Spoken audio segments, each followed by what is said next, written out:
Welcome to Auto Resolve. In this guide, I will show you how to fix Highguard not launching, crashing, freezing, or showing a black screen on stream. Fix 1. Verify game files. Step 1. Open Steam Library. Right-click Highguard Properties Local Files. Step 2. Click Verify Integrity of Game Files. Fix 2. Update graphics drivers. Step 1. Open NVIDIA GeForce Experience or AMD Radeon software. Step 2. Update your GPU drivers. Restart PC. Fix 3. Run as administrator. Step 1.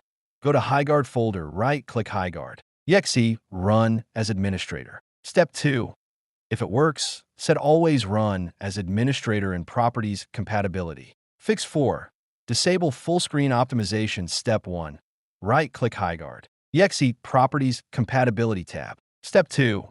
Check Disable full screen optimizations. Apply OK.